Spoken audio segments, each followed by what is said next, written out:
여러분 갈라디아서를 보겠습니다. 갈라디아서 1장.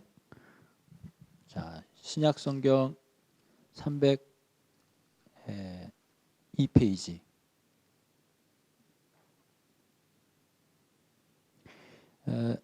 여러분 갈라디아서 좀 읽어 보셨죠? 예. 내용 많지 않으니까. 제가 다르게 설명을 할까 하다가 내용이 많지 않아서 그냥 본문을 바로 읽으면서 설명을 드리는 게 좋겠다 생각했습니다. 자, 1절부터 보겠습니다. 사람들에게서 난 것도 아니요 사람으로 말미암은 것도 아니요 오직 예수 그리스도와 그를 죽은 자 가운데서 살리신 하나님 아버지로 말미암아 사도된 바울은. 여러분 1장 1절을 읽는 순간 길다라고 생각하셔야 돼요. 원래 길죠. 여러분 집에 가서 한번 찾아보세요. 로마서 1장 1절, 고린도전서 1장 1절, 고린도후서 1장 1절, 에베소서 다 1장 1절입니다. 그 다음에 골로새서, 디모데전서, 디모데후서 다 1장 1절. 이렇게 보시면 갈라디아서 1장 1절이 유독 길다는 걸 알게 돼요. 그걸 비교해 보시라고 제가 드리는 말씀이에요. 그러면 왜 바울은 이렇게 갈라디아에서만 유독 길게 설명하고 있는가?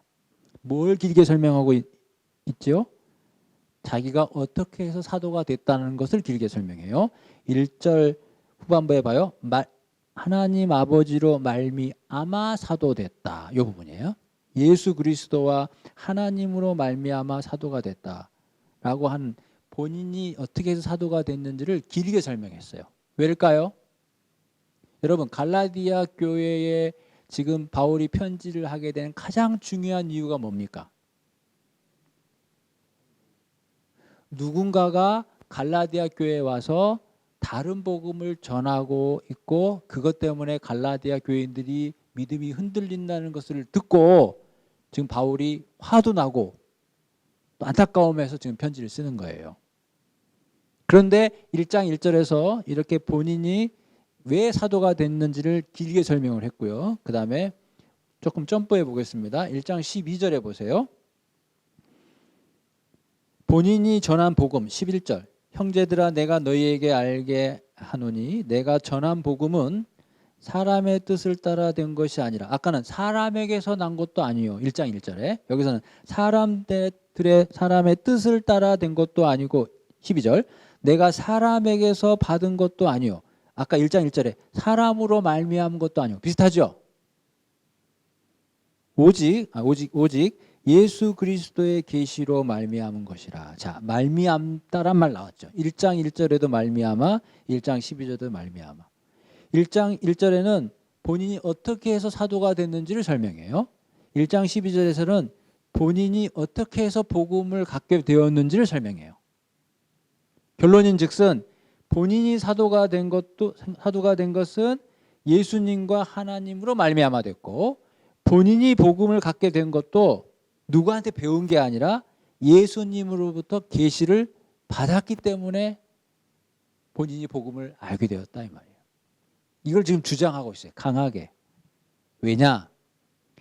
갈라디아 교회에 들어왔던 흔히 얘기했던 뭐라고 얘기해야 될까요? 거짓 선생 혹은 그런 사람들이 다른 복음을 이야기를 하면서 얘기했던 것 중에 하나가 바울에 대한 공격이었어요. 첫 번째 공격은 바울은 진짜 사도가 아니다. 이 공격을 했어요. 왜냐하면 12사도가 아니잖아요. 이방인의 사도였잖아요. 그러니까 그 지점을 공격하는 거예요. 바울은 정통이 아니다. 이렇게 공격을 하는 거예요. 따라서 정통이 아닌 바울이 하는 얘기가 옳을 리가 있겠냐? 그러니까 바울이 너희한테 무슨 복음을 전했어도 그것은 틀렸다. 그들의 다른 복음의 정당성을 확보하기 위해서 바울을 공격하는 거였어요. 그 부분에 대해서 바울이 지금 변증하는 겁니다. 누가 나 사도 맺는 게 하나님이 나 사도로 불렀어. 그리고 내가 너희에게 전한 복음 나 누구한테 배운 거 아니고 내가 다메섹 도상에서 예수님을 직접 만나서 예수로부터 받은 계시야. 그걸 지금 변증하는 거죠. 그 부분을 그렇게 강조하고 있다는 것을 여러분들이 잘 아시면 조금 더 이 본문이 지금 뭘 얘기하는지를 그냥 읽으면 그냥 그런 소리인 줄 알아요. 이제 그렇게 읽으면 갈라디아서가 우리에게 주는 것을 이제 제대로 못 받는 거니까 제가 이렇게 설명을 드렸습니다. 그런 이제 맥락을 잘 생각하세요. 그럼 얘기한 김에 하나 더. 그러면 그들이 얘기한 다른 복음은 뭘까요? 그들이 얘기한 다른 복음. 그렇죠. 이제 그게 이제 갈라디아에서의 이제 주제입니다. 구원은 어떻게 받는 것인가? 행위로 받는 것인가? 믿음으로 받는 것인가? 바울이 가르치는 건 뭐예요? 오직 예수 그리스도를 믿음으로 구원을 받는 것이다. 이렇게 가르쳤죠. 듣고 믿음으로 성령을 받는 것이다. 근데 거기에 인간의 행위를 덧붙이는 것은 그리스도의 은혜를 저버리는 것이다 라고 바울은 가르치는 거예요. 근데 반대편에 있던 사람들은 뭐예요? 우리가 구원을 받으려면 예수도 믿어야 하지만 어떤 행위도 덧붙여야 된다라고 가르쳤다는 거죠. 그게 바로 뭐예요? 다른 복음이라는 거예요. 다른 복음. 아까도 말씀드렸지만 우리도 조심해야 되죠. 우리도 바른 복음을 배워야 하고 누군가에게 바른 복음을 전해야 해요. 혹시 우리 교회가 다른 복음을 가르치고 배운다면 그건 큰 불행한 겁니다. 그런 교회가 되지 않도록 우리가 각자의 자기교회를 잘 섬겨야 해요. 우리 교회에서 지금 선포되는 복음은 진리의 복음인가 아니면 다른 복음인가? 제가 왜 그런 얘기를 해요? 그럴 위험성이 늘 노출되어 있기 때문이죠. 왜? 시대가 바뀌고 세상이 바뀌어서. 하나님이 원하는 말씀을 전하기보다는 사람들이 듣기 좋아하는 이야기를 전하고자 한다면 그건 다른 복음이죠. 겉으로는 아닌 것처럼 보여도 그의 의도가 하나님을 기쁘시게 하지 않고 사람들의 귀에 듣기 좋아하는 그런 이야기들로 그 본문을 풀어간다면 다른 복음 아니겠어요? 그리고 성도된 우리들도 그런 걸 듣고 좋아한다면 동조하는 거죠. 다른 복음 앞에서는 우리가 불편해해야죠. 바른 복음을 전할 때 아멘 해야죠. 근데 바른 복음을 전할 때는 시큰둥하고 다른 복음을 전하니까 그냥 두 손 들고 아멘하고 한다면 전하는 자나 듣는 자나 하나님의 참으로 불행하니. 여러분 이 갈라디아 교회 이야기를 갈라디아 교회 이야기로만 보시면 안 되죠. 우리에게 성경을 왜 주어져요? 오늘 이 시대에도 이 말씀이 우리에게 적실하기 때문에 그런 거 아니겠어요? 더 조심해야죠. 그래서 더 깨워서 하나님의 말씀을 연구하시고 배우셔야죠. 전하는 자도 듣는 자도. 1장 2절과 3절은 인사말이죠. 갈라디아 교회 형제들에게 은혜와 평강이 있기를 원한다. 이거는 이제 보통 편지의 서두에 흔히 볼 수 있는 이야기고요. 4절에서 예수님께서 이 악한 세대에서 우리를 건지시려고 우리 죄를 대속하기 위하여 자기 몸을 주셨다. 잘 아시는 내용이죠. 예수님이 십자가에 왜 달려 돌아가셨어요? 우리를 건지시려고, 우리를 대속하기 위해서, 우리를 건지시려고 자기 몸을 주셨어요. 너무나 잘 아는 얘기입니다. 그래서 그 주님에게 영광이 있는 거예요. 여러분, 우리가 하나님 앞에 영광되는 삶을 살고 싶으시죠? 아멘이잖아요. 그럼 어떻게 살아야 돼요? 예수님처럼 누구를 위해서 내 것을 내놔야 해요. 그게 십자가의 삶이에요. 뭐 어려운 거 아닙니다. 그런 게 없다면 뭔 다른 걸 다 해도 하나님께 영광되지 않아요. 그리고 뒤에 나오겠지만 미리 보겠습니다. 1장 24절에 나로 말미암아 하나님께 영광을 돌리니라. 이게 무슨 말이에요?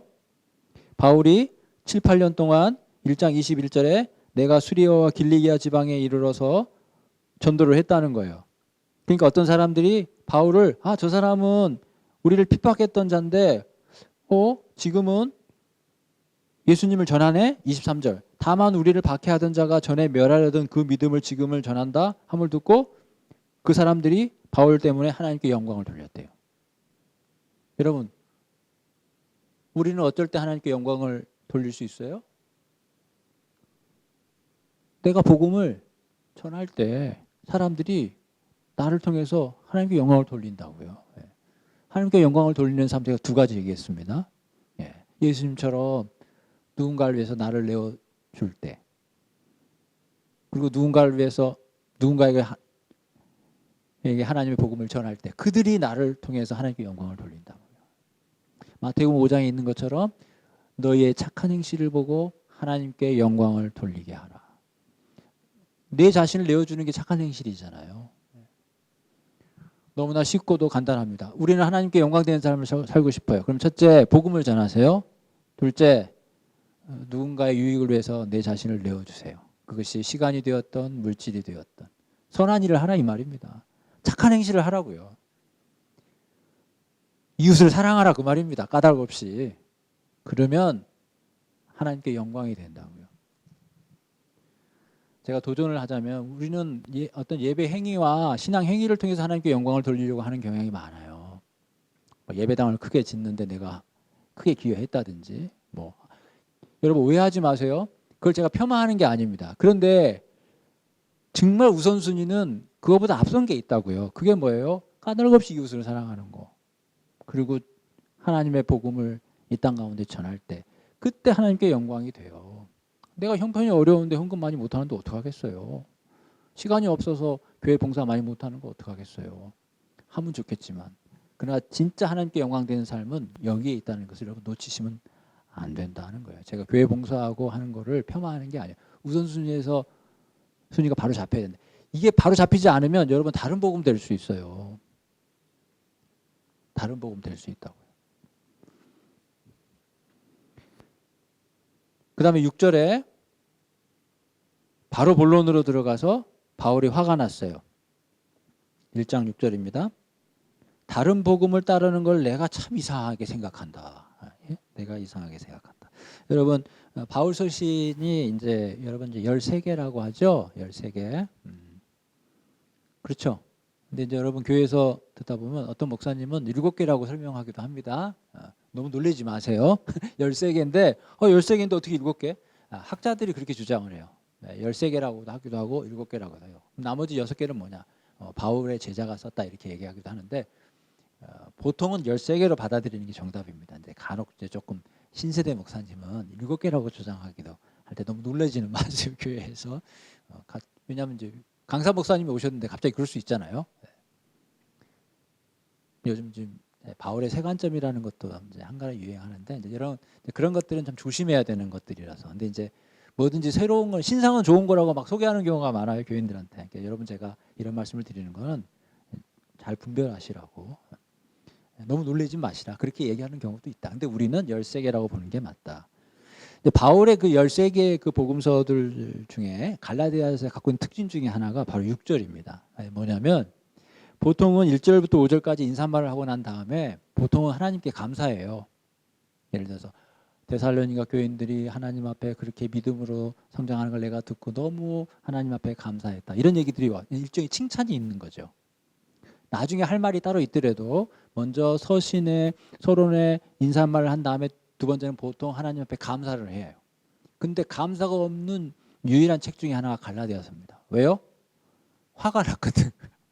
화가 났거든. 이 정황을 잘 이해하시라는 거예요. 지금 바울이 화가 났다. 그래서 다른 책에서 볼 수 있는 그 감사조차도 지금 안 해. 성질이 급해가지고 화가 났어요. 다른 복음 따르는 걸 내가 이상히 여긴다 하면서 7절에 다른 복음은 있다 없다? 없다는 거예요. 어떤 사람들이 너희를 교란시켰다는 거죠. 그래서 그들이 그리스도의 복음을 변질시켰다는 겁니다.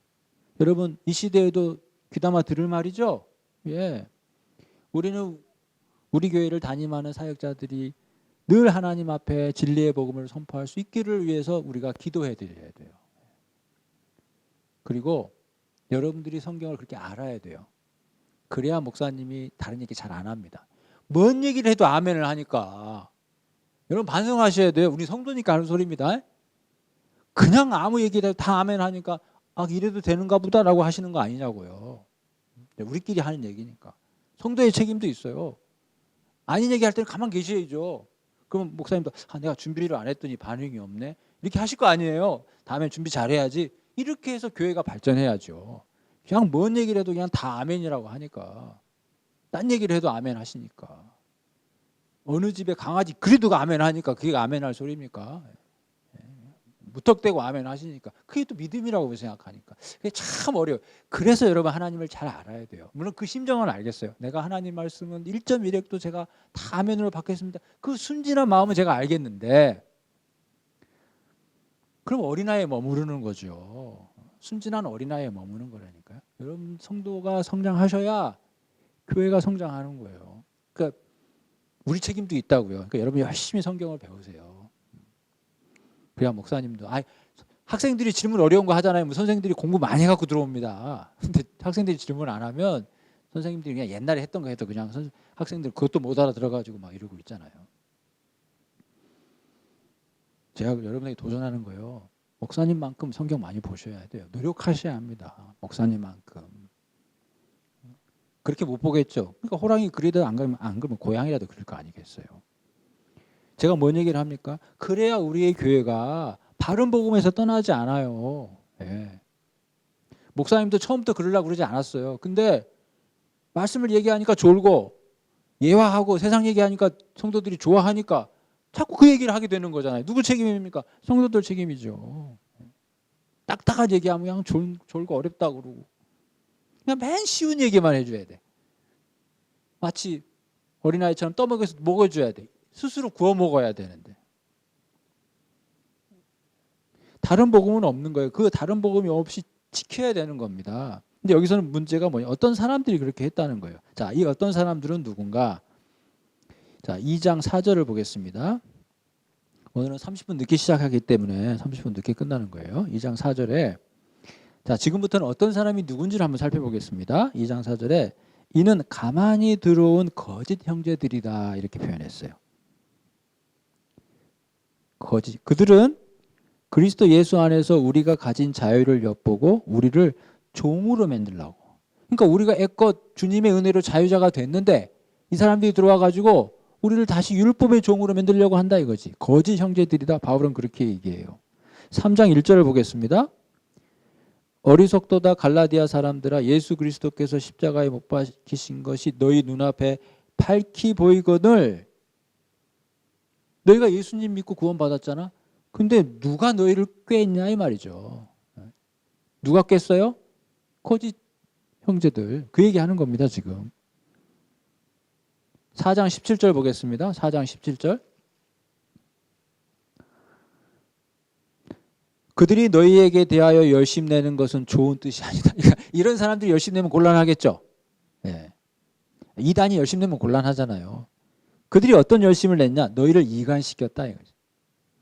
4장 17절. 오직 너희를 이간시켜 너희로 그들에게 대하여 열심을 내게 하려 함이라. 무슨 말이에요? 누구로부터 이간시켰습니까? 제대로 된 교회 지도자로부터 이간시켜서 자기네들을 따르게 하는 거죠. 요즘에도 적용되는 얘기죠. 잘못된 이단 들어와 가지고 사람들 꼬드겨서 교회 가르침 따르지 말고 자기랑 같이 성경 공부하자고 해서 데리고 나가잖아요. 여러분 예나 지금이나. 이게 어떻게 보면 마귀는 하나이기 때문에 그래요. 일관되잖아요. 마귀의 정책은. 5장 7절 보겠습니다. 5장 7절. 너희가 다름질을 잘 하더니 누가 너희를 막아 진리를 순종하지 못하게 하느냐. 계속 지금 누굴 얘기하는지 이해하셨죠? 지금 제가 얘기하는 것은 그 처음에 1장 7절에 어떤 사람들이 너희를 교란시켰다 했을 때 이 어떤 사람들의 정체에 대해서 제가 지금 알려드리는 거예요. 그 다음에 5장 10절 보세요. 5장 10절. 나는 너희가 아무 다른 마음을 품지 아니할 줄을 확신하. 그러나 너희를 뭐요? 요동하게 하는 자가 있다 이 말이에요. 요동. 그러니까 이 사람들이 갈라디아 사람들을 요동시켰어요. 근데 바울은 말하죠. 그 사람들 뭐 받는다? 심판받는다. 바울은 아주 그냥 단호해요. 다른 복음 전하면 저주받고 심판받는 거예요. 그만큼 중요하다는 겁니다. 그러니까 우리가 어디에다가 목숨을 걸어야 되는지 아시겠죠? 교회 피아노가 뭐 뚜껑이 열리면 어떻고 안 열리면 어때요? 네.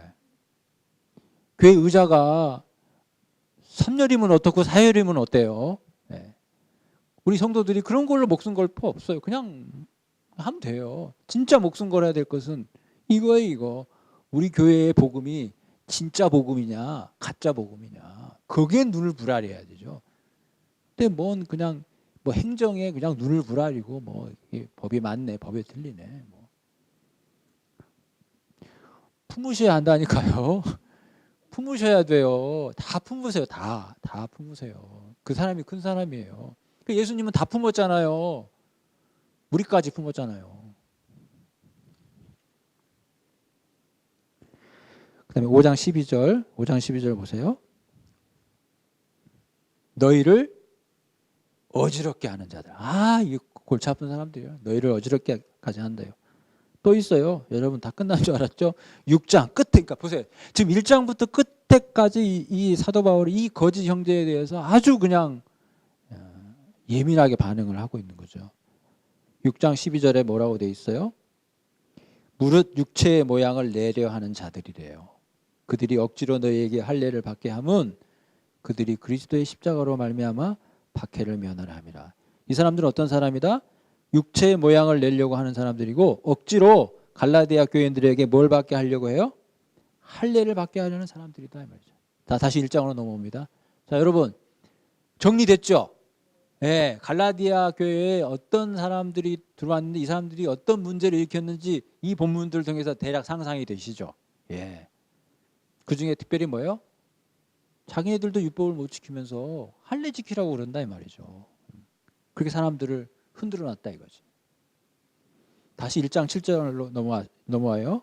자, 교란했다는 거예요. 자, 교란했다는 말을 제가 본문들을 통해서 잘 설명했어요. 그런데 그런 사람들은 어떻게 된다? 1장 8절에 저주를 받을 것이다 이 말. 다른 복음을 전하면 저주를 받는다. 혹 천사라고 할지라도 다른 복음을 전한다면 저주를 받는다. 요즘은 그런 경험이 많이 없지만 저 예전에 교회에서 이제 뭐 부흥회 같은 거 많이 하면 외부 강사들 많이 오죠. 그래서 뭐 체험, 뭐 이렇게 환상을 보고 또 막 그런 얘기 해요. 그래서 무슨 얘기 합니다. 그러면 환상 봤다는 거에 무조건 아멘 하는데 그러지 말라는 거예요. 천사가 와도 잘 들어보고 다른 복음이면 아멘 하면 안 된다는 거예요. 지금 그 얘기 하는 겁니다. 정신을 바짝 차리고 천국을 갔다 왔다고 해도 그 사람 말하는 게 성경에 안 맞으면 거절해야 된다 이 말이에요. 그냥 환상 보고 왔다 그러면 일단 반은 껌뻑 죽잖아요. 그러지 말라는 거예요. 그러니까 그런 사람들이 교인들을 우습게 보는 거 아니겠어요? 교인들을 이용하고 또 얘기의 반복입니다만은 천사가 와도 틀린 얘기하면 다 저주받는다 이 말이에요. 사도 바울이 강하게 얘기하죠. 1장 9절에 또 얘기합니다. 다른 복음을 전하면 저주를 받는다. 그 다음에 10절에 이런 얘기를 해요. 내가 사람들에게 좋게 하랴 하나님께 좋게 하랴 사람들에게 기쁨을 구하랴 내가 지금까지 사람들의 기쁨을 구하였다면 그리스도의 종이 아니니라 하고 넘어갈 수 있어요. 근데 제가 시간이 걸려도 저는 여러분들이 이 책을 읽을 때 어쨌든 제가 이해한 만큼 잘 이해하기를 바라는 마음이에요. 자, 그러면 보세요. 10절이 이해가 됩니까? 무슨 말인지 알겠지만 사실은 이해가 안 되는 거예요. 제가 일일이 물어보진 않지만 갑자기 이 얘기가 왜 나오냐고요. 앞에까지는 알겠어요. 9절까지는 다른 복음을 전하면 저주를 받는다 해놓고 11절부터는 다른 얘기거든요. 다른 얘기예요. 11절부터는 내가 어떻게 복음을 받았는지를 얘기하는 거예요. 근데 그 사이에 갑자기 10절에 내가 사람들을 좋게 할까? 하나님을 좋게 할까? 내가 사람들을 기쁘게 구할까? 나는 그랬다면 하나님의 종이 아니지. 그 말이 무슨 말인지는 알겠어요. 그렇죠? 내가 사람들을 기쁘게 하면 하나님의 종이 아니지. 바울은 하나님을 기쁘게 했지 사람들의 눈치를 본 건 아니야. 그건 알겠어요. 그렇죠?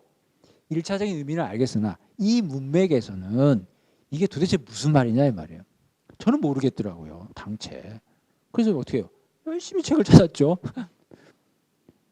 이 본문을 그냥 지나갈 수는 없잖아요. 네. 여러분 혹시 나는 알아요 그런 사람이 있어요? 모르겠더라고요. 이 말이 무슨 말인지. 이게 무슨 문맥에서 나온 건지. 자, 이런 거더라고요. 보세요. 이게 무슨 말이냐. 액면으로 나는 사람들 눈치 안 봐요. 나는 하나님의 종이에요. 그 말도 맞겠지만 이런 얘기입니다. 이 다른 복음을 전하는 사람들이 갈라디아 교인들한테 이야기를 할 때 이렇게 얘기하는 거예요. 니네들 사도 바울이 와서 무슨 얘기 하더나? 예수님 믿으면 구원받는다 그 얘기를 했지? 그 사람들이 아니야. 그거는 안 돼. 할례를 받아야 돼.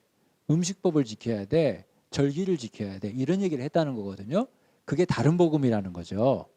그러면서 이 사람들이 사도 바울은 진짜가 아니야. 그 사람 정통 아니거든. 근데 뭐 그 사람 말을 믿어. 그런 얘기를 했겠죠. 그러니까 사도 바울이 나는 정통이다. 나는 하나님이 사도로 세운 사람이고 나는 예수님으로부터 직접 계시를 받은 사람이라고 변증했다고 그랬죠. 그때 그 사도 바울을 공격했던 사람들이 이런 얘기를 했어요. 니네 할례 받지 않아도 된다고 사도 바울이 그러지? 그렇지. 할례 안 받아도 구원받을 수 있다고 그랬어요. 그거 잘못된 거야. 원래는 할례를 받아야 되는데 사도 바울이 정통도 아닌 사람이 니네 눈치 본 거야. 할례 받으라고 하면 너 싫잖아. 여러분 힘들잖아요. 옛날에는 더더군다나 의학이 발달되지 않으니까 그게 얼마나 위험천만한 일이에요. 그러니까 니네 기분 좋게 하려고 할례 안 받아도 구원받는다고 얘기하는 거지 사실은 할례 받아야 돼. 이렇게 얘기를 했다 이 말이에요. 무슨 말씀 이해되셨어요? 바울은 그 얘기를 들은 거죠. 내가 사람들 듣기 좋으라고 그래서 할례 받지 않아도 된다는 얘기를 한 게 아니야. 그게 복음이기 때문에 그런 거지. 지금 그 얘기를 변증하는 거예요. 내가 사람들을 기쁘게 한다고 하는 생각으로 사람들이 그렇게 얘기하는 모양인데 그거 아니야. 듣고 보니 아무것도 아니나요? 아니, 이해가 되잖아요. 저는 도움이 되더라. 그랬구나. 사람들이 그렇게 공격을 한다는 거죠. 이렇게 정치인들이나 하는 게 이제 말 잡아서 이렇게 호도해가지고, 우리 아들 이거 정치인 이거 빼야 될 것 같은데 괜히 얘기한 것 같은데. 자, 그 얘기입니다. 그래서 본인은 다른 복음에 대해서 지금 강하게 저주를 얘기하는 거죠. 그다음에 11절에 형제들아 내가 너희에게 알게 하노니 이제 아까 이 얘기는 했죠. 나의 복음은 뭐요? 예수 그리스도의 계시다. 자, 그러면서 13절부터 이런 얘기를 해요. 자기가 옛날에 어떻게 살았고 어떻게 예수님을 만나게 됐는지를 설명해요. 왜 설명할까요? 자, 여러분 이제 앞으로 우리가 이제 갈라디아서를 시작으로 이제 바울 서신을 보게 되잖아요. 자, 여러분 사무엘서나 창세기나 이런 내용들, 에스더 이런 룻기는 스토리가 있잖아요. 스토리. 사실 욥도 일종의 스토리가 있는 거죠. 좀 같은 주제의 반복이긴 하지만. 여러분 서신서는요. 말 그대로 편지이기 때문에 스토리가 있는 건 아니에요. 무슨 이야기가 있는 게 아니라 뭐가 있어요? 거기에는 여러분 편지를 왜 쓰죠?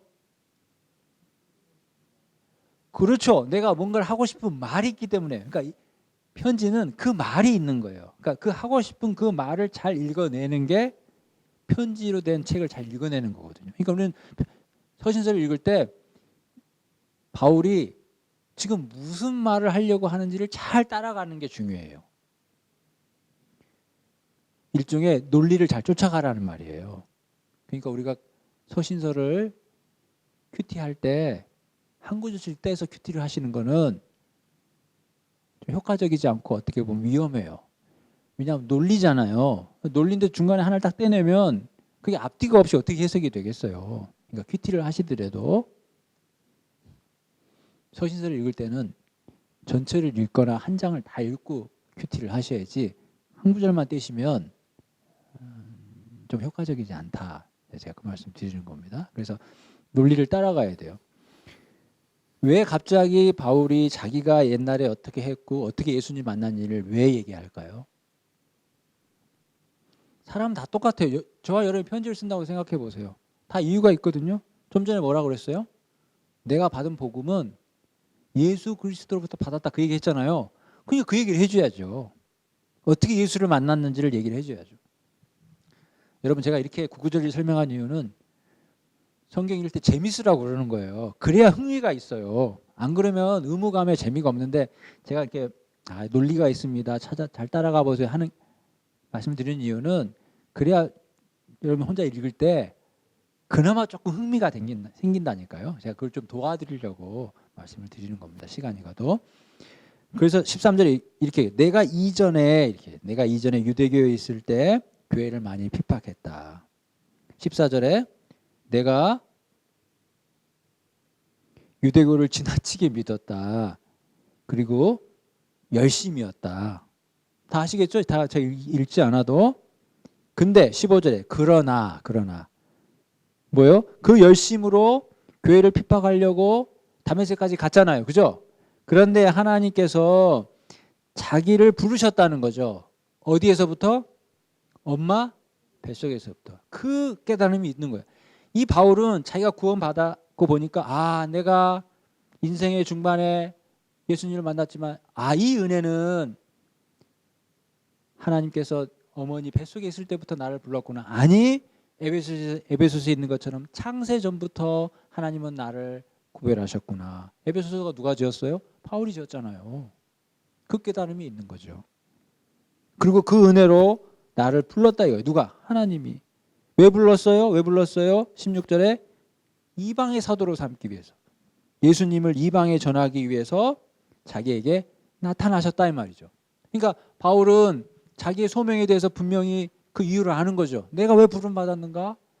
이방의 사도로 정확히 아는 거죠. 자기의 사명을 정확히 아는 거예요. 제가 또 묻습니다. 여러분 성도잖아요. 성도의 사명은 뭡니까? 정확하게 아셔야 돼요. 성도 중에 한 사람이 나만의 이 독특한 내 인생 속에서 하나님 날 부른 이유가 뭡니까? 여러분 그 질문에 늘 답을 하시면서 사셔야 돼요. 때로는 잘 모르겠죠. 그러니까 기도하는 거죠. 내가 왜 사는지 때로는 잘 모르겠잖아요. 헷갈릴 때가 있잖아요. 그럴 때 기도하는 겁니다. 그래서 일주일에 한 번씩 교회 가셔야 돼요. 6일 동안 보통 헷갈리거든요. 그래서 보통은 3일 정도에 헷갈리는 사람이 있어요. 그래서 3일 예배 가셔야 돼요. 3일째 되는 날 헷갈리는 사람은 3일 예배 때 가서 정신 차리고 돌아오고 3일까지 괜찮은 사람은 5일째 헷갈리는 사람은 금요일 날 기도회 가서 정신 차리고 돌아오고 안 그런 사람은 최소한 일주일에 한 번은 교회 가셔야 돼요. 왜냐하면 가서 뭐요? 다시 정신 차리고 돌아오는 거죠. 내가 누군가? 나는 왜 사는가? 이 질문의 답을 매 주일날 확인하셔야 된다니까. 여러분 그게 주일을 보내는 거예요. 다른 거 하는 거 아니고요. 우리는 주일날 가서 나는 누구지? 확인하고 오셔야 돼요. 나는 어떻게 살아야 되지? 확인하고 오셔야 돼요. 그게 주일입니다. 바울은 그게 명확했어요. 그리고 바울의 위대함은 그 깨달음이 하나님 뵀을 때까지 일관됐어요. 선한 싸움을 다 싸웠어요. 우리가 그걸 본받아야 돼요. 베드로도 한 가지 부족한 게 있다고 그랬죠. 네가 지금 날 믿지만 죽기까지 날 따를 수 있겠냐? 결국 어떻게 해요? 중간에 도망갔잖아요. 처음 된 자가 나중 된다니까요. 그 믿음을 끝까지 지켜내는 거 정말 중요합니다. 우리가 하나님 은혜를 받는 거 중요하지만 그 은혜를 계속 지속하는 거 더 중요해요. 그러니까 우리 늘 깨어야죠. 그러니까 여러분 늘 깨어 있으려면 뭐예요? 매일 교회 갈 수 없잖아요. 매일 3일 예배가 있는 건 아니잖아요. 그러니까 늘상 여러분들 말씀을 가까이 주셔야죠. 가까이. 삶이 예배가 되셔야죠. 꼭 3일 예배만 예배입니까? 월요일도 예배드리고 화요일도 예배드리고 삶이 예배가 돼야죠. 근데 특별히 교회에서 공예배라고 하는 게 있죠. 그 나름대로 의미가 있기 때문에 그 자리에는 또 그 나름대로 의미가 있는 것이고 삶이 예배라고 해서 교회 안 가는 사람도 있을 수 있는데 그것은 하나를 알고 둘은 모르는 거죠. 사도 바울의 위대함이 거기에 있어요. 사도 바울은 그걸 분명히 알았어요. 자, 그 다음에 17절부터 이런 얘기합니다. 16절 후반부에 내가 곧 혈육과 의논하지 아니하고 뭘 안 했다는 얘기를 합니다. 17절에 사도들을 만나려고 예루살렘으로 가지 아니하고 뭘 자꾸 안 했다고 그래요? 별거 아닌 것 같지만 제가 이렇게 얘기하니까 흥미롭죠. 네. 뭘 자꾸 아니라고 그래요. 뭘 아니라고 그러냐 이 말이죠. 그리고 19절 후반부에 자기가 18절에 3년 동안 게바를 방문하려고 예루살렘에 올라가서 며칠을 머물렀어요? 3년 만에 올라갔는데 15일 머물렀어요. 자, 3년 15일. 이게 뭘 의미하는 거예요? 뭔가 느껴지는 게 있어요? 그리고 19절에 예루살렘 올라가서 게바는 베드로잖아요. 베드로를 만나러 올라갔는데 주의 형제 야고보 외에 다른 사도는 보지 않았어요. 다른 말로 안 했어요. 안 한 거 세 가지가 있네. 첫째, 혈육과 의논하지 않았고, 둘째, 나보다 먼저 된 사도를 만나려고 예루살렘으로 가지 않았고, 3년 후에 올라가서도 다른 사도는 보지 않았고. 요비는 죄송합니다. 바울이 지금 뭘 얘기해요? 바울이 좀 전에 지금 어디서 시작했습니까? 내 복음은 누구한테 배운 게 아니다 그랬죠. 예수님으로부터 직접 받은 거라고 그랬죠. 그 얘기를 지금 설명하는 거예요. 그래서 내가 혈육과 의논했으면 뭐예요? 내가 내 지인한테 복음을 들은 걸로 이해할 수 있잖아요. 나 가족들하고도 나 그 의논한 거 없어. 나 가족들한테 배운 거 아니야. 그 말이에요. 그리고 먼저 사도된 사람들한테 그들의 제자가 돼서 배운 것도 아니야. 뭐예요? 난 직접 예수님한테 받아서 그 소리를 하는 겁니다. 지금. 그걸 강조하려고 다메섹에서 예수님을 만나고 3년이 되도록 예루살렘을 안 가다가 예루살렘 간 게 3년 만에 갔어요. 그 말은 뭐예요? 3년 동안 나 예루살렘 가서 사도 안 만났다는 거 뭐예요? 내 복음은 그들의 영향을 받은 게 아니다 이 말이에요. 3년 동안 뭐예요? 일종의 독학이라는 거죠. 그 말은 뭐예요? 내 복음은 예수 그리스도로부터 받았다. 그 얘기를 강조하는 겁니다. 그리고 예루살렘 3년 만에 가서 거기서 뭐 석 달 열흘 있었으면 그동안에 또 사도들한테 배웠나 보다. 그게 아니라 며칠 있었어요? 딱 15일 있었어요. 15일 동안 배우면 얼마나 배워요? 그리고 만난 적이 없다니까. 주의 형제 야고보 외에는. 지금 그 얘기를 하는 거예요. 나는 사람들로부터 배운 게 아니다. 그렇게 설명하니까 조금 가까이 다가오지 않아요? 이 본문이? 네, 좀 리얼하게 다가오실 거예요. 자기는 지금 이걸 항변하는 거야. 내 복음은 예수님한테 직접 들은 거야. 내가 신학교에 간 것도 아니고 누구 밑에 제자가 돼서 든 것도 아니고 사도들한테 배운 것도 아니야. 그 얘기입니다. 20절에 내가 하나님 앞에 거짓말이 아니다. 이렇게 설명을 해요.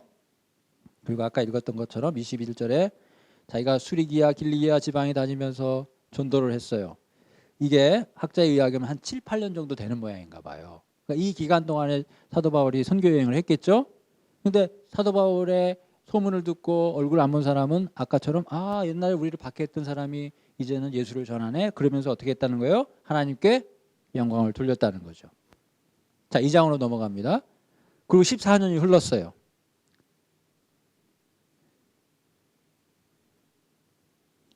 내가 바나바와 함께 디도를 데리고 다시 예루살렘으로 올라갔다. 자, 다시란 말 나오죠. 자, 그러니까 그 전에 예루살렘에 갔었죠. 그리고 이번에 다시 갔어요. 자, 이렇게 쓰는 것은 바울이 예루살렘에 간 이유가 있다는 거죠. 다시 간 이유가 있다는 거죠. 왜 갔을까? 그 설명을 하는 거예요. 근데 누구를 데리고 갔냐? 바나바도 데리고 가고 디도도 데리고 갔어요. 여러분, 다른 건 몰라도 바나바에 대해서는 디도에 대해서는 꼭 알아야 되는 게 있어요. 우리 성경에 보면 사도행전을 그러지만은 바울의 동역자로 많이 나오죠. 바나바도 나오고 디도도 나오죠. 근데 여기서 바나바도 데리고 가고 디도도 데려갔어요. 근데 특징이 뭐냐면 바나바는 유대인이고 디도는 헬라인이에요. 자, 요걸 잘 아셔야 돼요. 자, 바나바를 데리고 디도를 데려갔는데 한 사람은 유대인이고 하나는 헬라인이에요. 자, 디도 얘기를 왜 하냐? 3절에 보세요. 자, 일단 뭐 2절 마저 보겠습니다. 2절. 계시를 따라 올라갔대요. 그러니까 바울이 뭔가 의도가 있어요. 왜 올라갔냐? 내가 이방 가운데서 전파하는 복음. 지금까지 바울이 전파한 복음이 있을 거 아니겠어요? 자, 그 복음을 그들에게 제시해야 돼요. 그들이 누굽니까? 예루살렘에 있는 사도들이죠. 그들에게 제시한대. 왜 제시를 할까요? 그러면서 이런 말을 합니다. 유력한 자들에게 사사로이 한 것은 내가 다름질하는 것이나 다름질한 것이 헛되지 않게 하려 함이라. 이건 뭔 말입니까? 유력한 자들은 또 누굽니까? 이렇게 생각하면 참 어렵죠. 그래서 여러분 힘드시더라도 이 시간에 참석하시는 게 의미가 있어요. 제가 그 고생을 제가 다시는 했잖아요. 그러니까 그 고생 하지 마시라고. 유력한 자가 누군지 얼마나 궁금하든지 또 책을 제가 열심히 또 찾지 않았겠어요. 여러분 찾지 마시라고 제가 대신 찾은 겁니다. 자, 유력한 자들부터 먼저 보겠습니다. 유력한 자들을 얘기하고 분명한 것은 유력한 자들에게 개인적으로 만났다는 거죠. 사사로이 만났다는 거죠. 그리고 그 이유는 자기가 지금 고생한 것이 있는데 그게 헛고생이 되지 않게 하려고 만났다는 거예요. 대략 알겠죠? 자, 그러면 구체적으로 그것이 무엇이냐? 확실한 것은 그들에게 자기가 가지고 있는 복음을 제시를 하고자 하는데 목적이 있었어요. 무슨 말일까요? 그 복음을 검증받고 싶은 거죠. 누구에게? 사도들에게. 자, 유력한 자들 6절에 봐요. 6절. 유력하다는 이들 중에 가로 열고 본래 어떤 일이든지 내게 상관이 없으며 하나님은 사람을 외모로 취하지 아니하시니 가로 닫고 저 유력한 이들은 내게 의무를 더하여 준 적이 없고. 유력한 이들이 자기에게 의무를 줄 수도 있나 봐요. 그죠? 지금 내용이 그러잖아요. 근데 그 유력한 자들이 자기를 만나서 바울 보고 넌 앞으로 이렇게 해야 돼. 너는 이게 부족해. 이런 얘기를 한 적이 없다. 다시 말하면 바울이 지금 그들을 만나서 하고자 하는 건 뭐예요? 자기가 지금 전했던 복음을 증명하는 거예요. 제가 이렇게 복음을 전했습니다. 그러면 사도들이 그걸 듣고 뭐 하라는 거예요?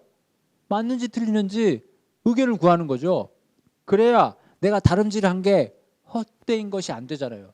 애껏 7, 8년 동안 돌아다니고 14년 후에 갔는데 사도들이 그래도 여러분 생각해 보세요. 아무리 바울이 이방인의 사도라고 하지만 진짜 사도보다는 조금 그러잖아요. 그들은 진짜 예수를 보고 만졌는데 사도 바울은 환상 속에서 본 것뿐이고 다메섹 도상에서 차원이 다르잖아요. 같이 밥 먹은 사람하고 어떻게 같겠어요. 급이 다른데. 근데 만약에 그들이 사도 바울이 전했던 복음을 듣고 바울 뭔가 크게 착각했네. 당신이 전한 복음은 이게 좀 부족했어 라고 얘기하면 자기가 지금까지 한 것이 헛고생이 되지 않냐 이 말이죠. 내가 지금까지 다름질한 게 헛된 게 되잖아요. 그게 안 되려면 내가 지금까지 전한 복음이 아무 문제가 없다는 걸 뭐예요? 사도들로부터 증명해 내야죠. 아시겠죠? 그래서 예루살렘에 갔어요. 그랬더니 그 유력한 자들이 자 이쯤 되면 이 유력한 자들이 누군지 대략 아시겠죠? 자 확인사살 합니다. 확인사살. 그 유력한 자들에 대해서 9절 봐요. 9절. 또 사도 바울이 생각할 때 기둥같이 여기는 사도 바울이 생각할 때 기둥같이 여기는 사람이 세 사람이 있네요. 한 사람은 야고보, 그 다음에 베드로, 그 다음에 요한. 그러니까 12제자 가운데도 특별히 이 세 사람이 기둥같이 여기는 사람.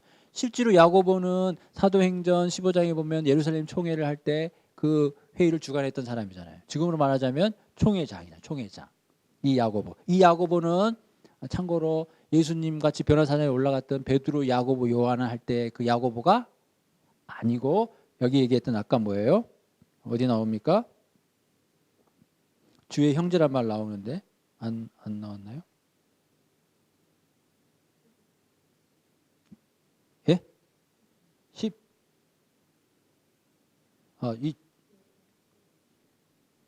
그렇죠. 예, 고맙습니다. 주의 형제 야고보라고 나오잖아요. 예, 주의 형제 이 야고보예요. 그러니까 기둥같이 여기는 야고보, 게바, 베드로, 요한 이 유력한 자들에게 복음을 얘기했더니 그들이 그 얘기를 듣고 내게 6절 하반부에 의무를 더하여 준 게 없다 이 말이에요. 그 말은 뭐예요? 복음 잘 전하고 있군요. 라고 증명을 받았다 이 말이죠. 야고보, 베드로, 요한으로부터 뭐예요? 특별히 지적을 받지 않았다 이 말이죠.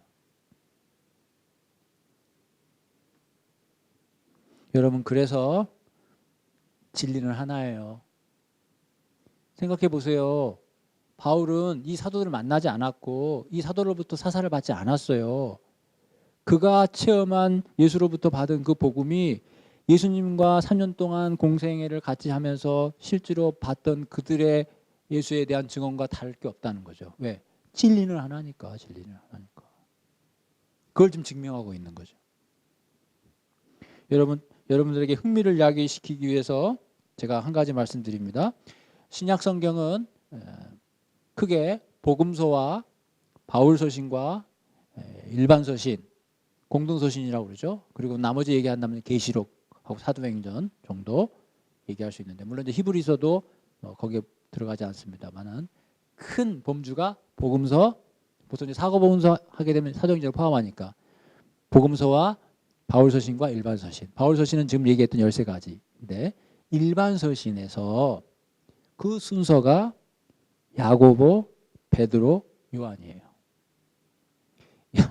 이제 제가 여러분들에게 좀 이렇게 좀 넓혀드리려고, 여기 순서가 이것도 다 순서가 있다는 거예요. 야고보, 베드로, 요한.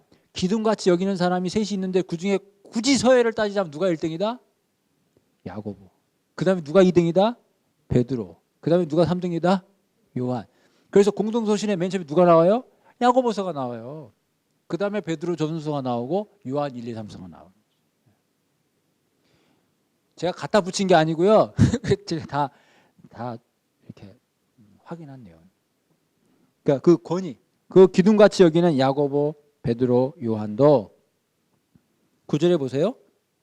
내게 주신 은혜를 알므로, 바울이 받은 은혜가 어떤 건지를 알므로 친교의 악수를 했다고 그러잖아요. 그 말은 뭐예요? 당신과 내 생각이 뭐예요? 같다 이 말이에요. 내가 전하는 복음과 네가 전하는 복음이 같다. 그래서 결론을 이렇게 냅니다. 9절에 우리는 이방인에게로, 바울이 얘기하는 거죠. 그들은 할례자에게로.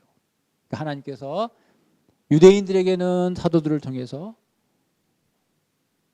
헬라인들에게는 뭐예요? 이방의 사도인 바울을 통해서 구원을 계획하신 거죠. 이렇게 바울이 천명하고 있는 거 아니겠어요? 그 다음에 놓쳤던 부분들 조금 보겠습니다.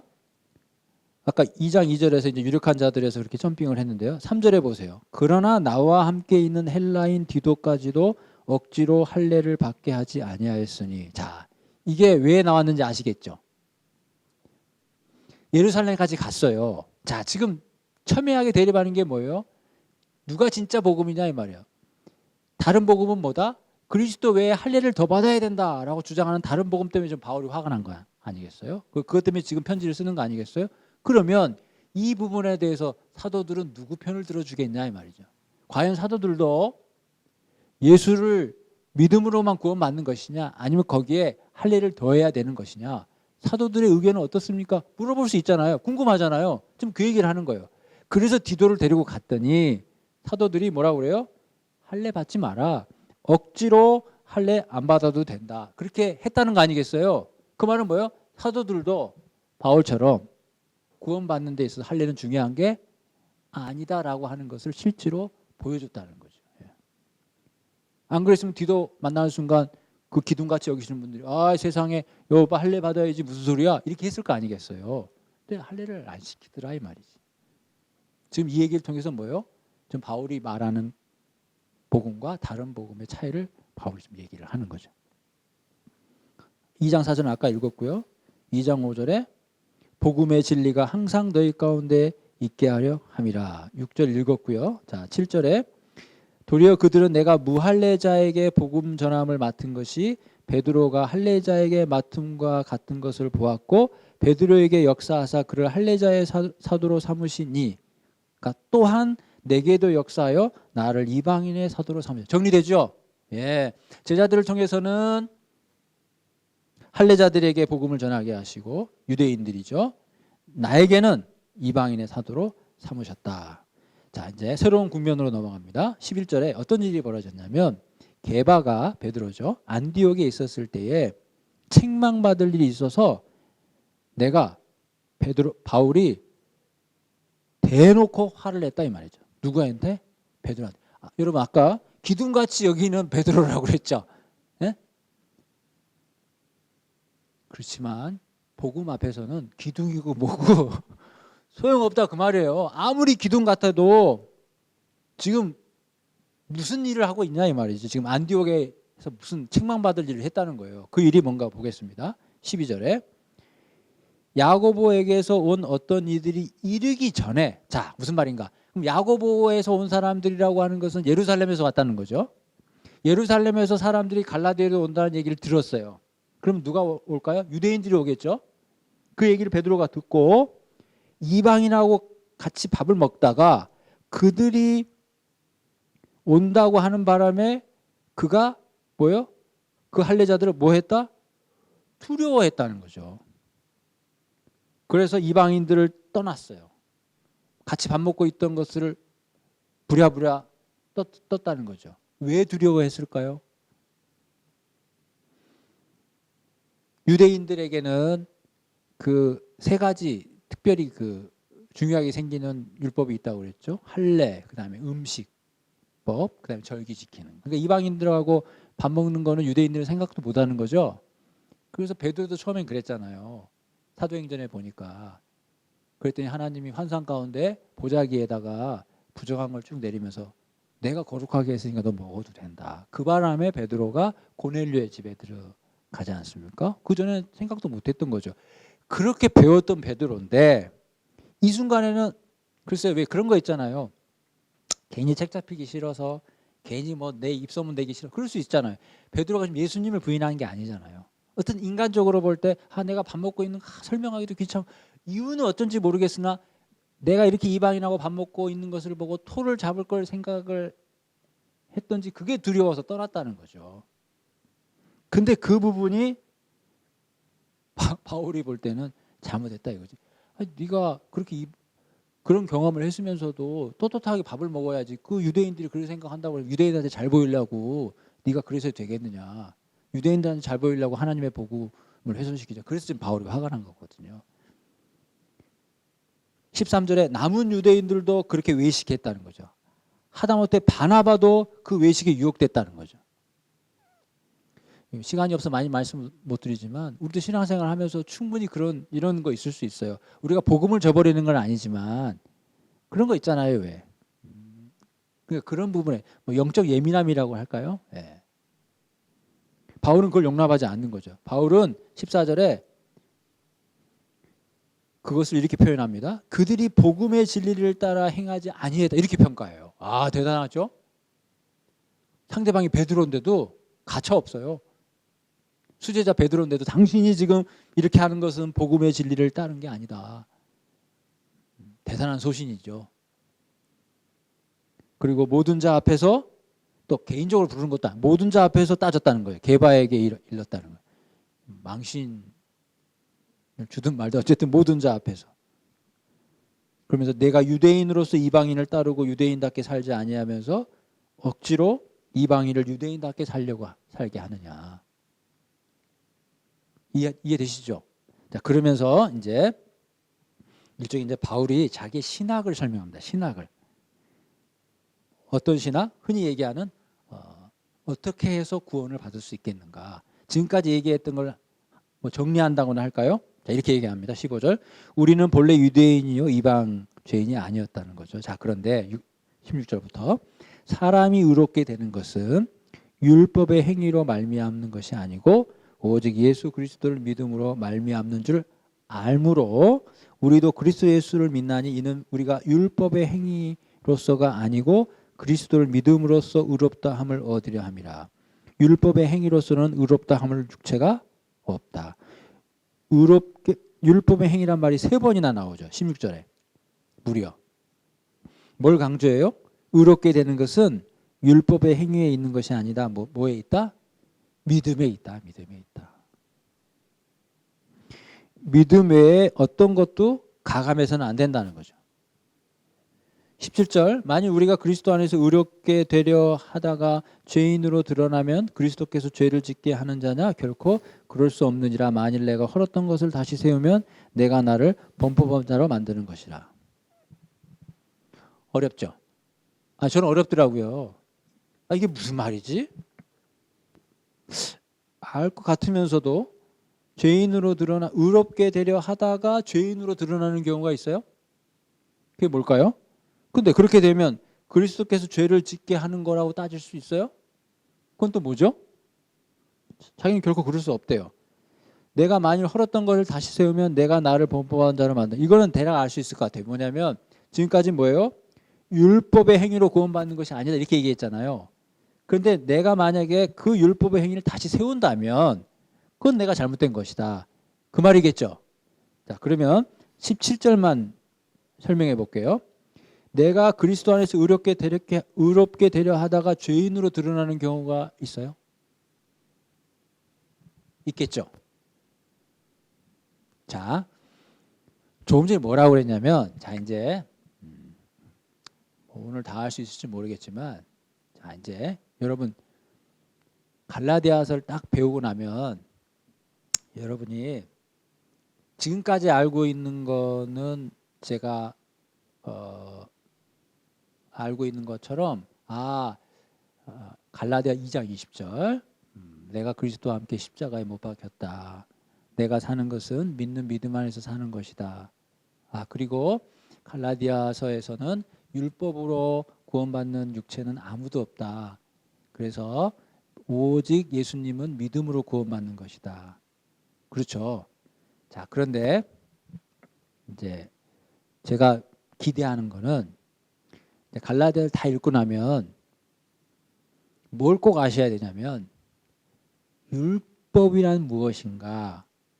율법의 기능은 무엇인가? 나는 율법을 어떻게 이해해야 되는 것인가? 지금 오늘날에 역시 성도는 율법을 어떻게 이해해야 되는 것인가? 그거를 정확히 이해하셔야 갈라디아서를 우리가 잘 읽으신 거예요. 근데 그게 조금 어려울 수 있어요. 조금. 제가 왜 이 말씀을 드리냐면 여러분들이 제가 지금 말한 것에 대해서 얼핏 나도 그런 걸 느꼈어 했으셔야 돼요. 갈라디아서를 여러 번 읽었다면. 그러니까 안 읽으니까 모르겠어요. 이게 속이 편할지 모르겠어요. 이게 근데 좀 읽으셨으면 어렵다. 뭘 얘기하는 거지? 대충 알겠는데 그러면 다른 건 몰라도 여러분 예수 믿고 구원받는다는 건 갈라디아서를 아니어도 알 수 있는 거예요. 근데 갈라디아서를 잘 읽어보면 율법을 도대체 어떻게 이해해야 되냐. 그게 사실은 큰 질문으로 다가와야 돼요. 진짜로. 그게 핵심이거든요. 네. 그래서 그거를 이제 6장까지 읽으면서 그걸 잘 찾아내야 되는데, 자, 일단 우리 이제 2장까지 왔으니까 지금까지 얘기는 좀 전에 뭐라고 그랬어요? 사람이 의롭게 되는 것은 율법의 행위로 되지 않는다. 믿음으로 된다. 그 말이죠. 그러면 내가 의롭게 되려면 어떻게 해야 됩니까? 제가 17절을 좀 설명하는 거예요. 내가 의롭게 되려면 율법을 지켜야 돼요. 예수를 믿어야 돼요. 예수를 믿어야 되죠. 자, 그 말은 반대로 율법은 지켜도 되고 안 지켜도 되지요. 아니, 구원을 얻을 때는 율법을 얻는 게 아니라고 그랬잖아요, 지금. 그러니까 자칫 잘못하면 우리도 다른 복음 생각한다니까요. 자, 근데 제가 미리부터 얘기할게요. 제가 그러면 율법을 지켜도 돼요, 안 지켜도 돼요? 그러면 뭐라고 대답해요? 안 지켜도 돼요라고 하려니까 이상하죠. 그러면 그러면 구원을 얻는데 그 율법이 필요해요? 그렇게 물어보면 뭐라고 대답해요? 안 필요해요? 근데 율법은 왜 지켜요? 지금 그 얘기예요, 그 얘기. 우리는 본능적으로 알아요. 율법은 지켜야 된다는 걸. 왜? 그래야 구원받기 때문에 지켜야 되는 걸로 알고 있지는 않아요. 그러죠? 우리는 믿음으로 구원받는 것도 잘 알아요. 내가 어떻게 율법을 지켜도 그것이 공로가 되지 않는다는 걸 잘 알아요. 그러죠?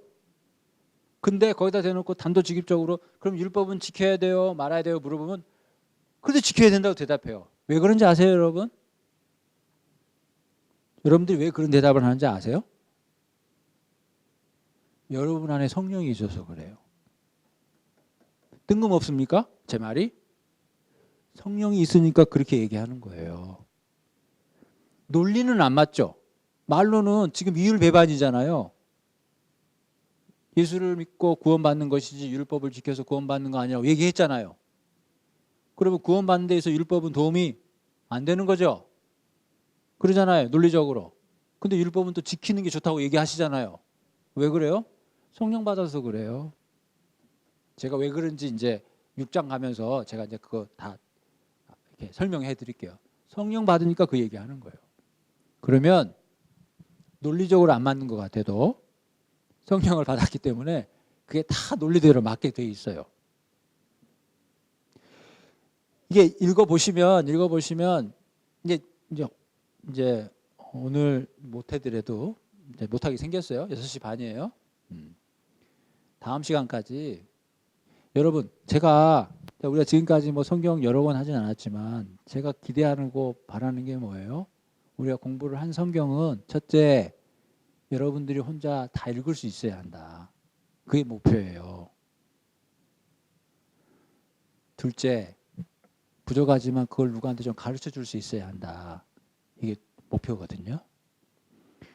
어느 한 성경이라도 여러분들이 그렇게 자신감을 얻잖아요. 그러면 66권에 대해서 자신감이 생겨요.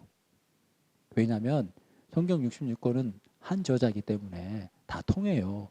그러니까 창세기든 계시록이든 어느 한 권이라도 여러분들이 확실하게 이해하고 깨닫고 본인이 그걸 정리할 수 있잖아요. 그럼 남은 성경도 충분히 가능하다니까요. 그게 다 통해서 그래요. 그러니까 제가 갈라디아서 이렇게 하잖아요. 그러니까 여러분 다음에 또 하지 그러지 마시고 이거 하는 동안에 여러분들이 10번이고 20번이고 읽으셔서 갈라디아서를 떼세요. 책을 뗀다고 그러죠. 예. 그렇게 목표를 세우세요. 그러니까 우리는 저도 여러분도 성도기 때문에 자꾸 목사님이 주는 그 은혜를 받는 것에 너무 익숙해 있다 보니까 성경 공부를 하셔도 뭐라고 하죠? 거기에 뭘 걸지를 않아. 그냥 뭐 좋으니까 하는 거예요. 제 말씀 무슨 말씀인지 아시겠어요? 아니, 다음에 또 하면 되지. 그리고 맨날 듣는 게 설교잖아요. 그냥 눈만 뜨면 방송에서 교회 가면 다 목사님이 성경 말씀 풀어주는데 내가 굳이 뭐 목숨 걸고 볼 이유가 사실 없잖아요. 근데 그게 아니라는 거예요. 절대 그게 아니, 절대 다른 얘기입니다. 절대. 여러분 의지를 가지고 갈라디아서를 했으면 원래 공부 잘하는 학생은요 진도 나갈 때 예습 복습 잘합니다. 공부 못하는 학생이 국어 시간에 영어 보고 영어 시간에 수학 보고 그래요. 자기가 무슨 뭐 얼마나 대단하다고. 그리고 지난 시간에 배운 거를 어제 배운 거를 오늘 복습해야지 지난주 거를 복습하고 있어요. 그것도 효과가 없는 거예요. 그때 공부하는 거거든요. 여러분 갈라디아서를 또 언제 보겠어요? 제가 여러분 2주에 한 과목씩 해도 3년 걸려요. 3년 걸려요. 3년이 지나야 욥기 또 볼 거라고요. 왜냐하면 가끔 빠지는 날도 있고 그러잖아요. 2주에 한 번이면 66권 하려면 3년 걸려요. 3년 지나야 욥기 또 얘기한다니까요. 갈라디아서도 마찬가지예요. 지금 지나고 나면은 3년 더 걸릴지 몰라요. 우리끼리 공부하는 것만 따져도. 여러분 잊어버리고 한 달 지나면 또 잊어버릴 거예요. 그러면 효과가 반감하죠. 그러니까 할 때 10번이고 20번이고 의무적으로 읽으라 그러지 않아도 여러분 읽게 돼요. 왜 그런지 아세요? 내가 그렇더라고요. 이거를 정확하게 알아야 되잖아요. 그래야 여러분들하고 나누잖아요. 그러니까 정확히 알으려고 하다 보니까 모르는 게 너무 많아. 그러니까 피곤해도 자꾸 읽게 돼요. 알 욕심에. 그러니까 여러분 의무적으로 20번 읽는 게 아니라 이걸 알려고 한번 읽어보세요. 그러면 그게 10번이 될지 20번이 될지 30번이 될지 각자에 따라 다 다를 거예요. 이해도가 다 다르니까. 그러니까 10번 읽고 무슨 그래프 그리지 그거 말고 내가 갈라디아서를 어쨌든 내가 내 머리로 한번 정리를 해보겠다는 생각으로 읽어보세요. 그러면 한 번 읽어서 모릅니다. 2번 읽어보세요. 그래도 모를걸요. 3번 읽고 4번 읽고 본인이 알려고 하는 목표를 세웠다면 10번이고 20번이고 힘들지만 읽게 돼 있어요. 네. 그러니까 제가 뭐 무조건 3번 읽어야 되면 그거 다 소용없는 이야기입니다. 여러분들이 한 번만 읽어도 다 이해가 된다면 한 번만 읽으셔도 돼요. 제가 그렇더라고요. 해보니까 이게 횟수가 문제가 아니에요. 이게 다 알 때까지 읽으려니까 어쩔 땐 참 이게 힘들지만 그래도 읽지 않으면 모르니까. 그래서 여러분 또 얘기지만 갈라디아서 할 때 갈라디아서를 내가 끝낸다 이런 마음으로. 여러분 저한테 뭐 갈라디아서 이거 말고 이거 성경 보는데 뭐 도움이 될 만한 뭐 책이나 주석책 소개시켜 달라고 얘기하는 사람 아무도 없잖아요. 네. 그러니까 그런 책까지는 안 읽으셔도 본문이라도 그러면 제가 여러분들이 읽어야 될 책들을 대신 읽었으니까 그걸 내가 알려준다 이거지. 제가 왜 이 얘기를 하냐. 여러분들이 충분히 읽어야 제가 하는 얘기가 딱 들어와요. 문제를 정확히 이해해야 선생님이 답을 줄 때 그 답을 알지 자기가 문제를 이해 못하면 답을 알려줘도 그게 답인 줄 모른다고요. 그러니까 여러분들이 많이 읽으셔야 제가 조금 이렇게 부족해도 이 강의가 도움이 돼요. 제가 아무리 그렇게 얘기해도 여러분들이 이거에 대해서 근본적으로 이해나 어떤 질문 그런 것들에 궁금해? 이 본문이 뭐지? 하고 이렇게 쫑긋해야 그게 싹 귀에 들어오거든요. 시간도 없다면서 제가 잔소리를 많이 했네요. 앞으로 성경 공부할 때도 여러분 그렇게 하십시오. 제가 어떻게든 여러분들 효과를 드리려고 그래요. 그러면 모르긴 몰라도 여러분 정말 66권을 이렇게 끝내잖아요. 여러분 대단한 실력자가 되어 있을 거예요. 아마. 그리고요. 묘한 말씀에 대한 자신감도 생겨요. 그러면 있죠. 여러분 책을 볼 수 있어요. 책을. 여러분 책을 못 보겠냐?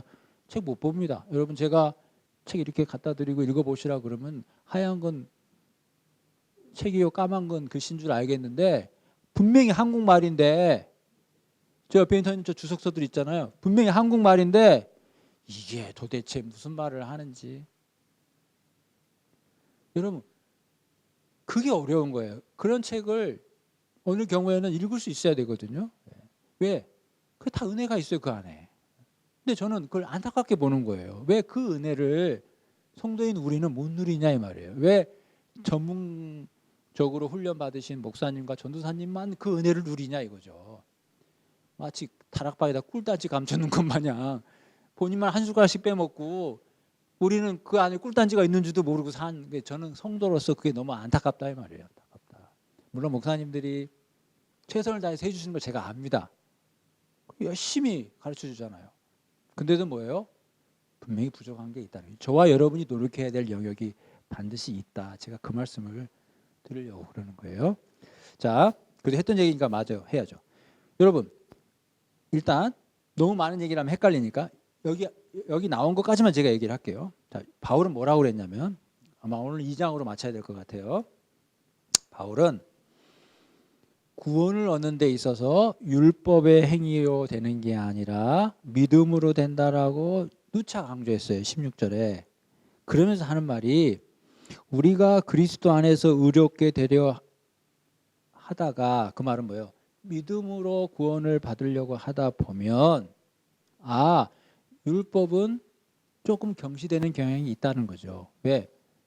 율법으로 구원받는 게 아니니까. 그러다 보면 뭐예요? 내가 율법을 범한다는 거죠. 율법을 통해서 구원받는다 그러면 어떻게든 범하지 않으려고 하겠지만 믿음으로 구원받는다고 하니 율법은 등하시할 경향이 있어요 없겠어요? 당연히 있겠죠. 그러다가 내가 율법을 범했다 이 말이에요. 그 말이에요. 내가 믿음으로 구원을 얻으려다가 율법을 경시하게 돼서 죄인인 게 드러나면 그럼 율법을 누가 줬어요? 하나님이 줬잖아요.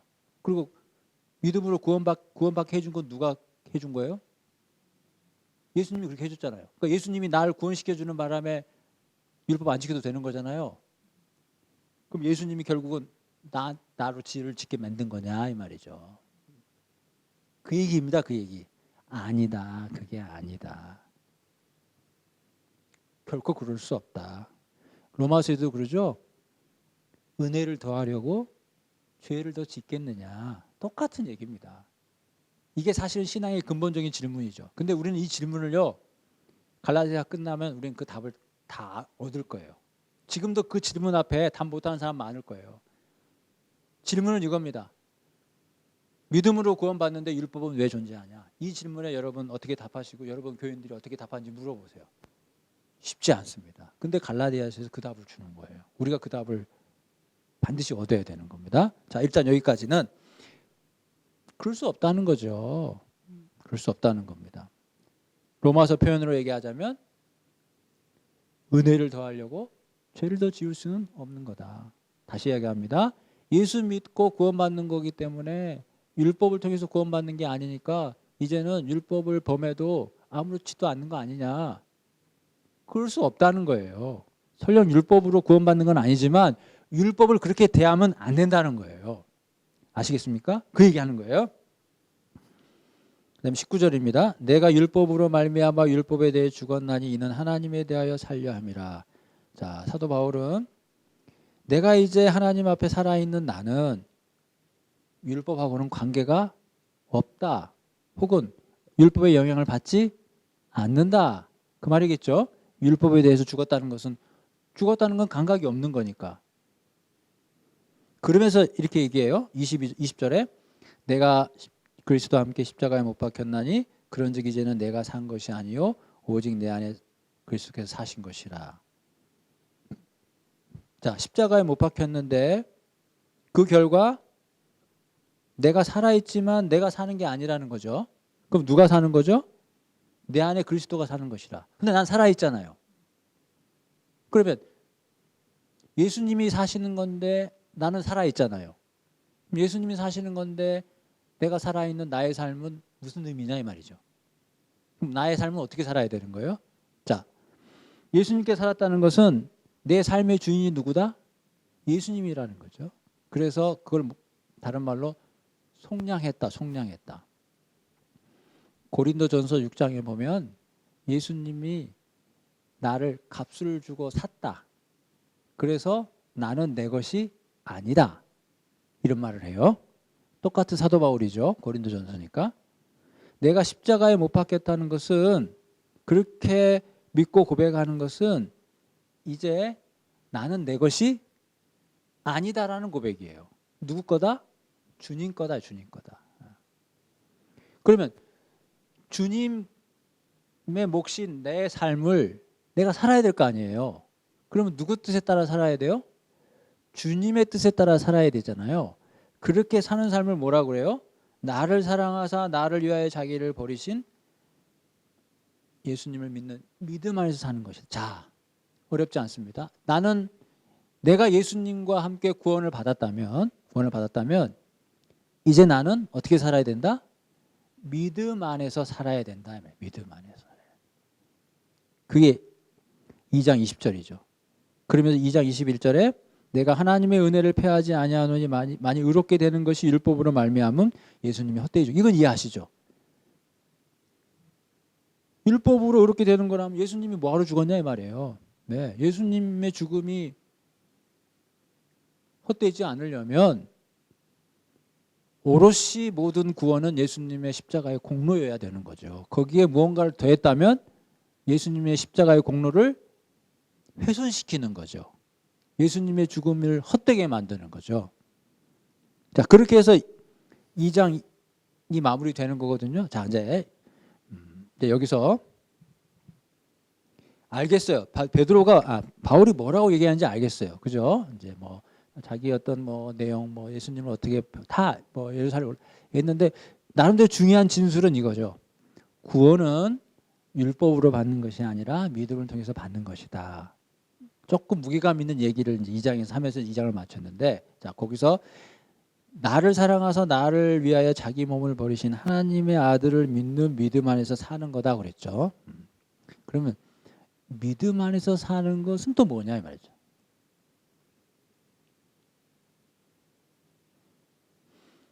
내가 십자가에서 못 박혔다라고 하는 것은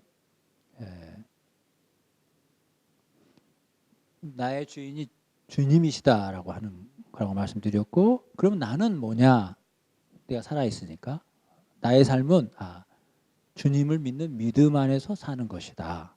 그러면 믿음 안에서 산다는 건 뭐냐? 제 질문 아시겠죠? 그게 뭘까요? 그 답을 다 갈라디아에서 찾는 거거든요. 믿음 안에 사는 건 뭐냐?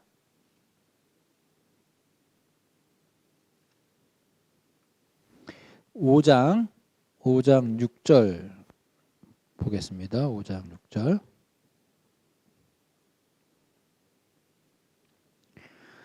자, 5장 6절 찾으셨죠?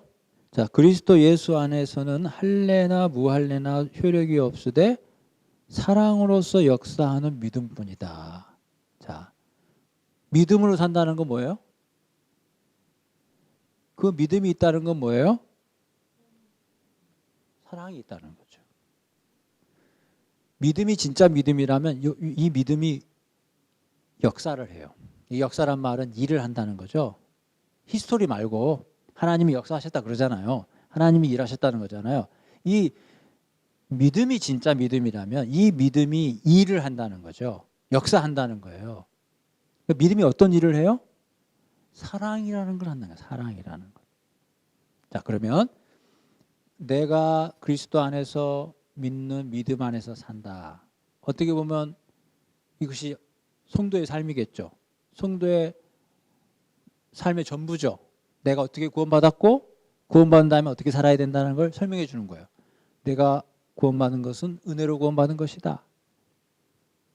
그래서 이제 주님이 나의 주인이 되셨다. 그리고 나는 이제 구원받은 어떻게 살아야 되냐? 믿음으로 살아야 된다. 의인은 믿음으로 살리라. 여기도 있지만 하박국서에도 있잖아요. 의인은 믿음으로 살리라. 그럼 믿음으로 산다는 건 뭐냐? 그 믿음이 사랑으로 역사해야 한다. 이 말. 사랑으로. 그게 믿음으로 사는 것이다. 그러니까 나는 믿음으로 산다라고 이야기하고 나는 믿음이 있어요 라고 이야기하면서 내 안에 역사하는 사랑이 없다면 아직이다 이 말이야. 아직이다 이 말이야. 6장 15절 또 보겠습니다. 비슷한 말이 나오죠. 할례나 무할례가 아무것도 아니로되. 아까도 할례나 무할례가 아무것도 아니라고 그랬죠. 중요한 건 뭐다? 새로 지음받는 것이 중요하다. 그러니까 진짜 중요한 것은 구원받는 것이다. 그런 것이고 진짜 중요한 것은 사랑으로 역사하는 믿음이다. 그 얘기인 거죠. 그 다음에 5장 14절 보세요. 5장 14절. 읽어보겠습니다. 온 율법은 내 이웃 사랑하기를 내 자신같이 하라 하신 말씀에서 이루어졌나니. 우리가 복음서에서 이미 아는 말씀이에요. 믿음에서 사는 것은 그 믿음이 사랑으로 역사해야 하는 것이고, 자 이제 아까 우리 뒤에 권사님께서 아까 율법을 지켜야 돼요 말아야 돼요 그래도 왜 지켜야 된다라고 대본에 얘기하셨잖아요. 자 그거에 대한 일종의 답입니다. 믿음으로 산다는 것은 믿음으로 역사하는 사랑이 있어야 하는 것이고 그 사랑이 있다면 율법을 다 지킨 것이다 이 말이에요. 제가 얘기했잖아요. 구원받은 여러분에게 율법을 지켜야 돼요 말아야 돼요 그러면 지켜야 된다고 얘기하잖아요. 논리는 안 맞아도. 왜 그런다고 그랬어요? 여러분들이 성령 받아서 그런다고 그랬잖아요. 여러분들이 구원받아서 그런다고 그랬잖아요. 구원받은 사람은, 성령 받은 사람은 그 믿음의 열매로 율법을 지키게 돼 있어요. 그 얘기입니다. 그 얘기. 믿음이 진짜라면 사랑으로 역사한다니까요. 그리고 사랑이 있다면 그거는 뭐예요? 율법의 완성이에요.